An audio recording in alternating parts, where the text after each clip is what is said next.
is Appetite for Distortion.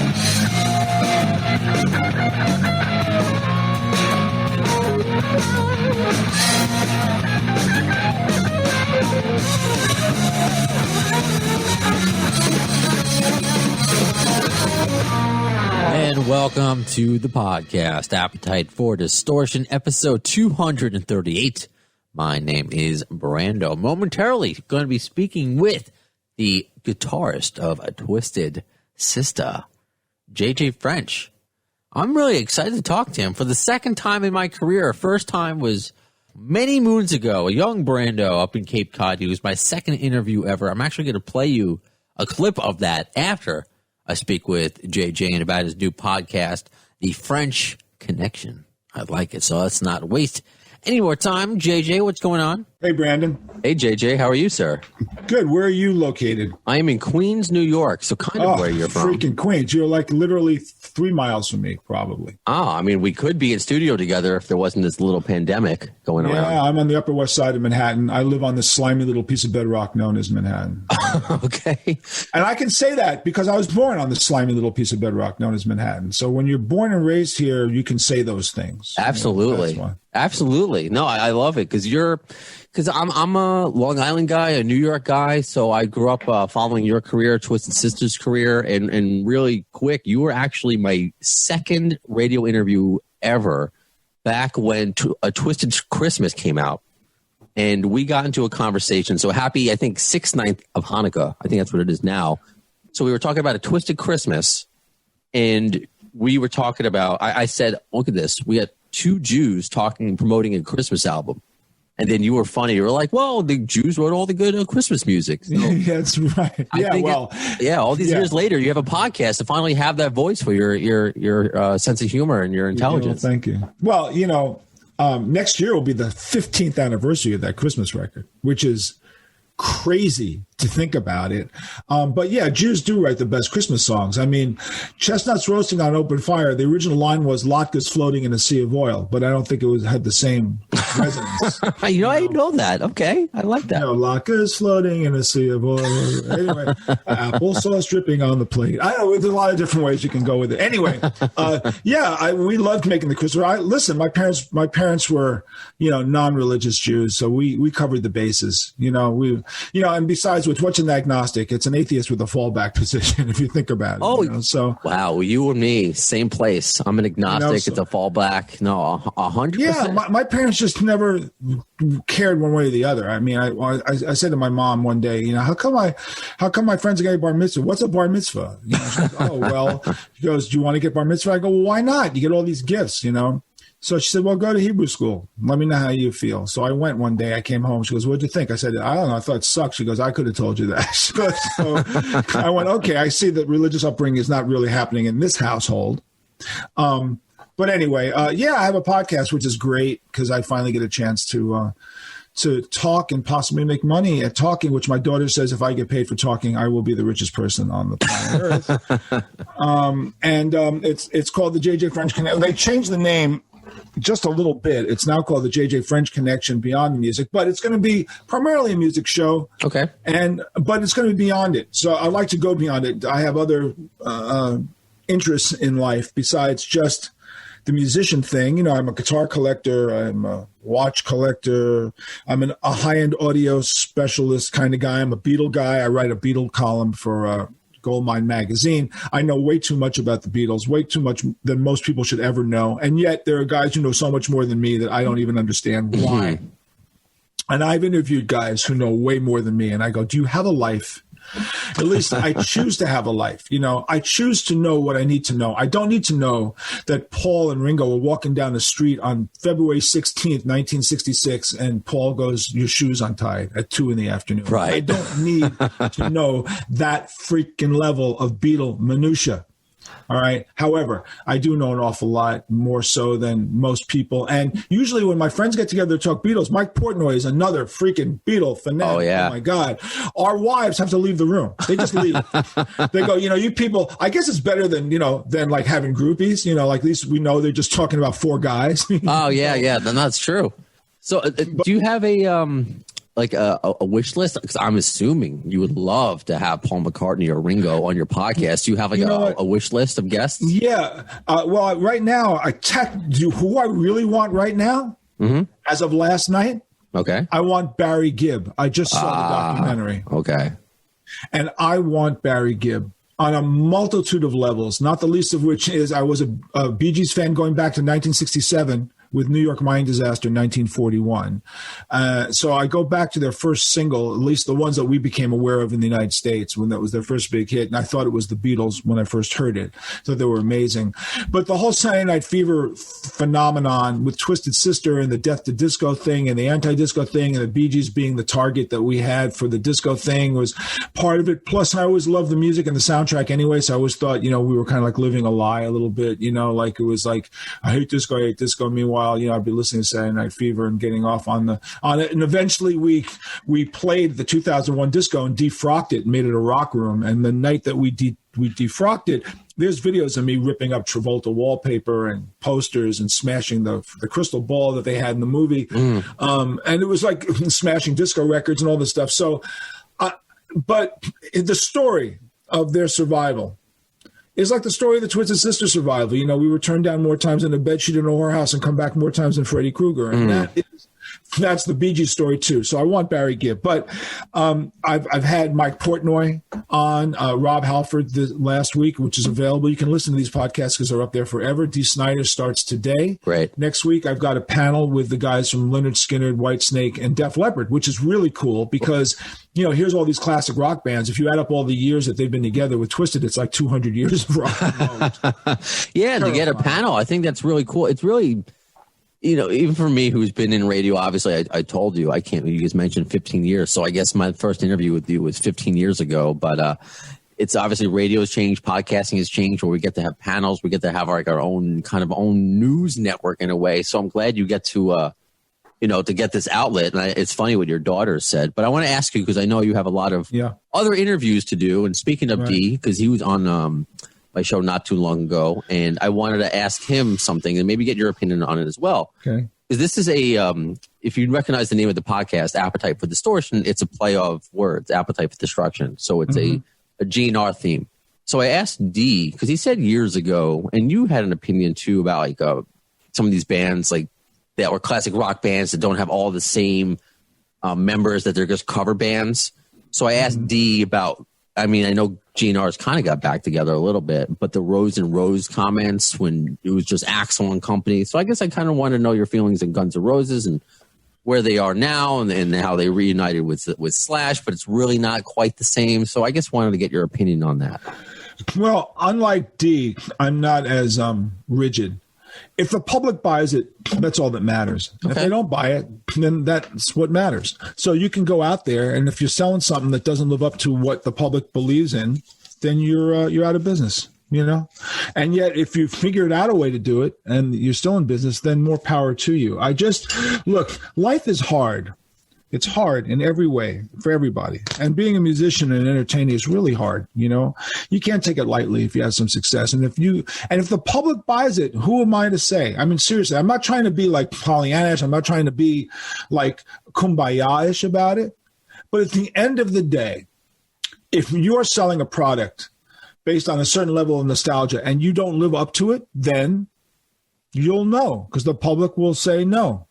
But if the public comes back, and who hasn't been affected? My God, if you look at the Mount Rushmore of rock, which is Beatles, Stones, Who, Zepp, Floyd, Queen, I kind of look at them, and AC/DC. That's a Mount Rushmore of rock right there. The Beatles, obviously, you have Paul and Ringo because John's gone, George is gone. Zeppelin has chosen not to go back because they can't do it. But, you had Jason Bonham filling in. The Who, you've got two members. And from all reports, they're doing great. They sound amazing.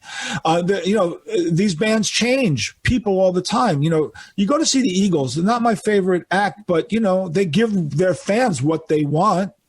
I mean, sure, it takes 55 guys on stage to replicate Hotel California, but if you want that shit, if you want it, they give it to you. The only major band that does suck live is the Rolling Stones, and they're awful. I mean, and the Stones fans don't clap between songs because they're afraid the lights will go on in the arena. So the bottom line is wow, okay, is that they're the only band that insists that you watch them decompose in front of your face, and that's the only thing I have against them is that here's a band that I regard as one of the greatest bands in the world, and I saw the Stones back in the 60s when they truly were one of the greatest bands in the world. I mean, flat out. Unbelievable. Those shows in Madison Square Garden in 69, and I was at all three, including the matinee show, which most people don't talk about. They did a matinee during Thanksgiving weekend.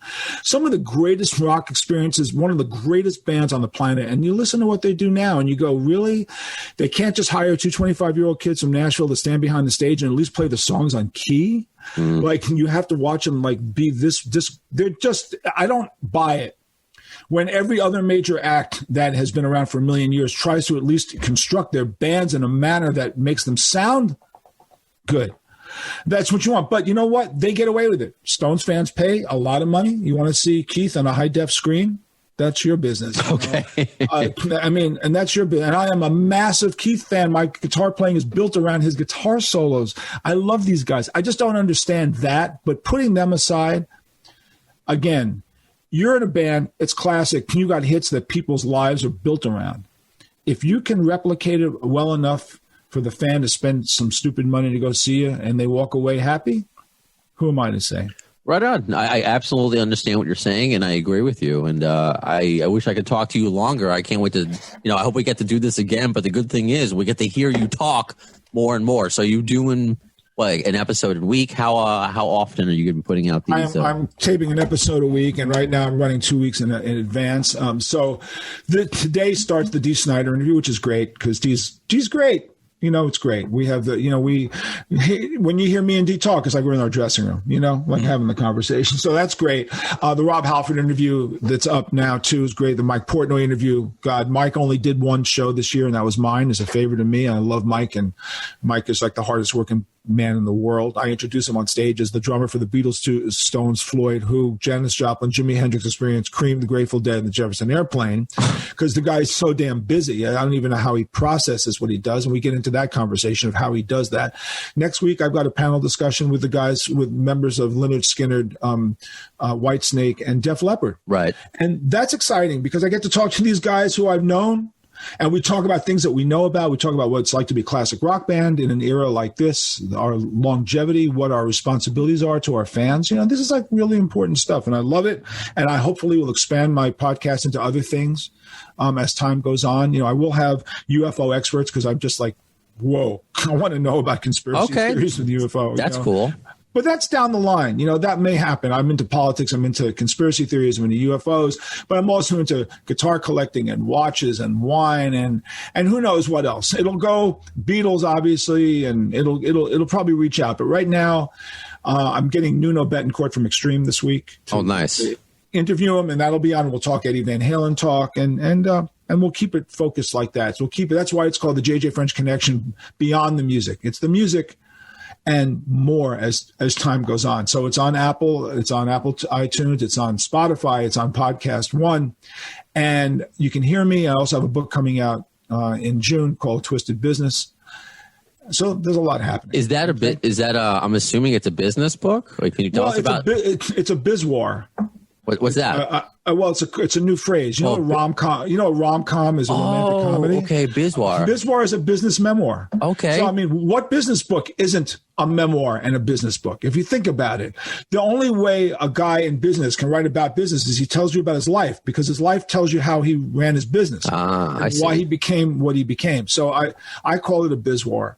And that book will be out. It's called Twisted Business. We're Not Going to Take It. And it tells the story of me and the band and its evolution. And, hopefully answers a lot of questions that people have. But it's a business book because I'm a business entrepreneur. I do motivational speaking.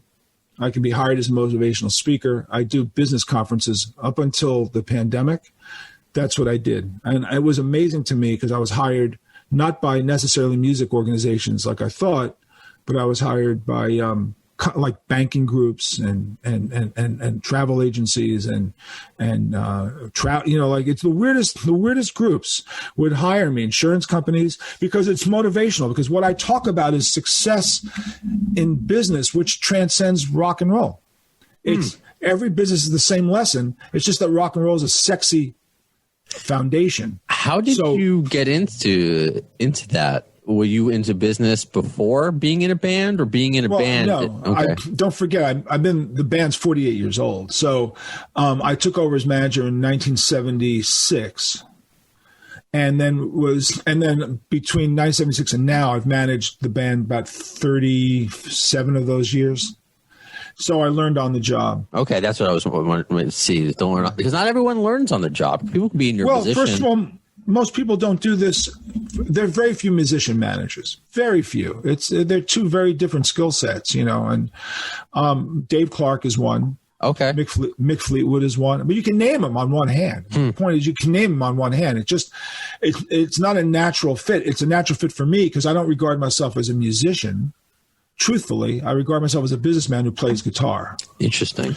Okay. So, and that changed over the years. I was originally going to be just a rock, guitar player, but over time, it changed. So now I'm a business guy that plays guitar. And VH1 did ask me a question years ago. They were doing one of those "Where are they now?" kind of thing. Right. And they said to me, "Well, you're a musician and a manager. How can you explain the difference?" And I had never been asked that question until that moment. And at that moment, my response was this. I said, well, this is as we listen to an ambulance coming up the street. No, that's all right. That's the way the world is now. Welcome to New York City. Exactly. Dude, I live near a hospital, too. I know. I thought it might have been outside my window because I also live near a hospital. So yeah, glad it's not we you. all do. So when they asked me that question, I thought about it, and this was my response. I said, well, when you go to a circus, almost every circus at the end of the circus, if it's a fairly large circus, ends with the elephants coming out, walking around in a circle with their trunks attached to the tails of the elephant in front of them. Right. I said, and behind the last elephant is a guy who's sweeping up the elephant shit. I said, so basically, the guy who's sweeping up the shit is a manager. Okay. And they said, who's a musician? I said, that's the elephant. So you clean up your own shit is really what it's about. It's a strange skill set. Awesome. And I possess it, but it also gives me incredible insight. And by the way, I only got into the business of motivational speaking because I attended a social media event with my wife. She was supposed to be on a panel, and they had a speaker named Steve Farber, who was an incredible motivational speaker with best-selling books. And after he was done, I was so blown away with what he did. I raised my hand, asked a question. We went out to lunch, and he said to me, you would be great in this. And he basically became my mentor and got me in the business. And then we got a book deal, and he's my co-writer in my book. So, awesome. So that's how I got into the business of motivational speaking. Things are going well for you, JJ. It's you retire from being in Twisted Sister, but you seem to be as busy as ever. So I can't thank you enough for your time, and I hope we get to do this again. I want to pick your brain for a lot more things. Well, thank you very much. Twisted's still alive and well in the music. We're not going to take it. I Want to Rock It, the two most licensed songs in the history of heavy metal, by the way, and we keep the spirit there. And I want to just also say the memory of AJ Pirro, who I love dearly, my drummer who passed away in 2015. Yeah, I want to just mention his name and thank you for your support and the podcast. You can listen to it whenever you can, and hopefully when my book comes out in June, we can do this again. Sounds great. Thank you so much, JJ. You have a great day. Thank you. Bye-bye. Take care. Nice. I've wanted to get JJ on the show for the longest time, to be completely honest with you. For him to be my second interview ever, and I'll play you the clip of that in a moment. It obviously always has stuck with me. And being from New York and growing up on Long Island, there was always that connection to Twisted Sister, which you may have heard Dee Snider and I talk about during that episode, being both from Baldwin, Long Island. So, and I've gotten to work with the bassist Mark Mendoza in a past radio life, and I'm glad JJ brought up AJ Pirro. Oddly enough, AJ worked on that radio show that Mark Mendoza worked on, but by the time where my timeline comes in, AJ had already passed away, so I had never met him.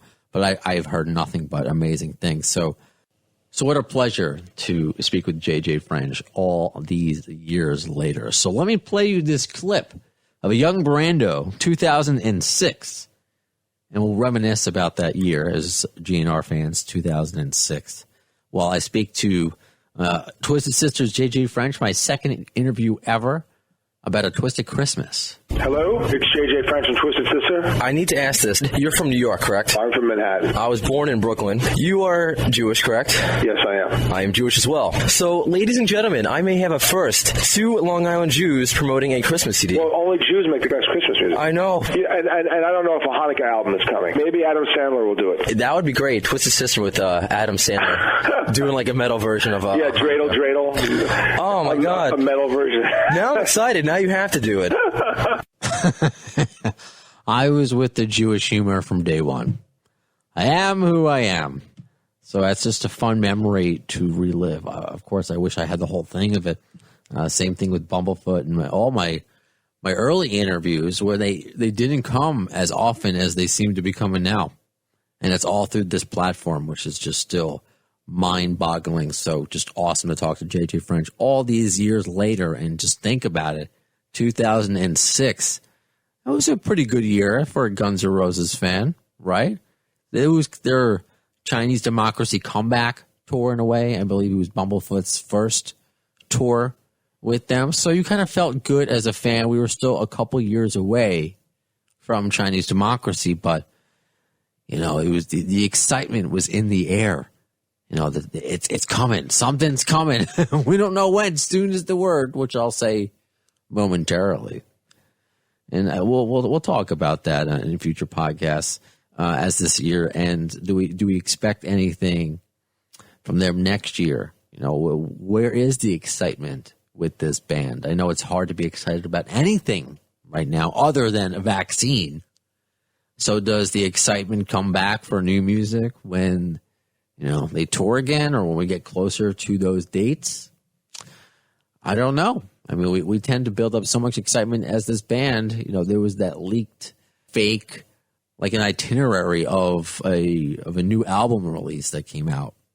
And, you know, unfortunately, many fans thought it was real. You know, it was a well done Photoshop make, you know, to the layman. I guess including me, because I'm not I didn't think it was real at first, because it's like just with GNR, what's real. But I'm also somebody who can be fooled by a good Photoshop. It was called out right away, but obviously there are fans who still believe it was real. And the date, I think, was like a few weeks ago. Came and went, as I knew it would. But there's always that part of you that's like, maybe, just maybe, you know, they'll drop an album. I mean, that's when you had that with Chinese Democracy, at least you knew something was coming. I think we know something's coming, right? We've heard a lot of different things on this podcast from Susan Holmes McKagan, right? I know some of you don't like the generic answers that are given by her or by Dizzy Reed or Richard Fortas when they mention new music, or even Slash and Duff, you know, show me. So we'll save that for another podcast. Anyway, that does it for this episode of Appetite for Distortion. Continue to talk in between the podcast. I am always taking guest suggestions. I will say this. I'm looking forward to having another Riot episode in a Riot series. We're going to do a focus group, I guess. Or maybe it's going to be a therapy session. We'll see what happens about the 2002 Philadelphia Riot. We're going to have 3 fans on that I'm not sure if all 3 know each other. I don't know. That's what I'm going for. I want to get different perspectives, and I'm sure a lot of them will overlap, you know, because you're seeing the craziness, but I want to get the subtleties of the differences of that experience, and also to join us together as Guns N' Roses fans. We can't meet each other at concerts this year, so let's meet each other through this podcast. How does that sound? So that's on the way. We'll see how many more guests, actual big name guests, I get before the end of the year, because things are getting a bit crazy. I will say next couple weeks, I'm going to be filling in a lot at Q1043 in New York City, waking up early. We'll see how, which just makes me too tired to do this, to be honest with you. But again, follow on social media for all updates, facebook.com/The AFD Show, Twitter @The AFD Show, Instagram, Appetite for Distortion. Please follow and subscribe on YouTube, however you listen, iHeartRadio or Spreaker or Spotify, Apple Podcasts. If you can leave a review, please do so. Thank you so much. Until the next episode, when we see it, well, in the words of Axl Rose concerning Chinese democracy, I don't know if soon is the word, but you'll see it. Thanks to the lame-ass security, I'm going home.